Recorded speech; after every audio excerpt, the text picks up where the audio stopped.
Hello everyone, மீஷோலேருந்து இந்த cup cleaning brush வந்து வாங்கியிருந்தேன். இது வந்து நான் பாட்டில் க்ளீன் பண்ணுறதுக்கு தான் வாங்கியிருக்கேன். இதில் வந்து 3 டைப் ஆஃப் ப்ரஷ் இருக்கும். இந்த மாதிரி லாங் ப்ரஷ்ஷு, அதுக்கப்புறம் அதிலே வந்துட்டு இன்னொரு சைடு வந்து குட்டி ப்ரஷ் வரும். இந்த ஒயிட் ப்ரஷ் வந்துட்டு சிலிக்கான் ப்ரஷ் மாதிரி இருக்குது. அந்த சிலிக்கான் ப்ரஷ் வந்துட்டு நம்ம பாட்டிலோட வாய் வந்து கழுவுறதுக்கு யூஸ் பண்ணிக்கணும். இந்த 2 டைப் ப்ரஷ் இருக்குல்ல, இது வந்து பாட்டிலோட மூடி கழுவுறதுக்கு யூஸ் பண்ணிக்கணும். நான் இப்போ உங்களுக்கு கழுவி காட்டுறேன்.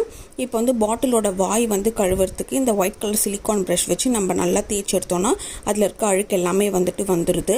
அதுக்கப்புறம் இதை நம்ம வாஷ் பண்ணிக்கணும். இப்போ பாட்டிலோட மூடி வந்து பார்த்திங்கன்னா ஃபஸ்ட்டு அந்த குட்டி ப்ரஷ் வச்சு நான் க்ளீன் பண்ணேன். அதில் வந்து கொஞ்சம் அழுக்கு போச்சு. அதுக்கப்புறம் அந்த பெரிய ப்ரஷ்ஷும் வச்சு க்ளீன் பண்ண ஃபுல்லாகவே வந்துட்டு அழுக்கு போயிடுச்சு. இதை நம்ம வாஷ் பண்ணிவிட்டு பார்த்தோன்னா நல்லா புதுசு மாதிரி இருக்குது. ரொம்பவே யூஸ்ஃபுல்லாக இருக்குது இந்த ப்ராடக்ட்டு. இதோட ப்ரைஸ் வந்து 95 ருபீஸ் இருந்துச்சு. நான் ஆன்லைனில் பே பண்ணதுனால எனக்கு 78 ருபீஸ்க்கு கிடச்சிது. ரொம்பவே யூஸ்ஃபுல்லான ப்ராடக்ட் தான் இது.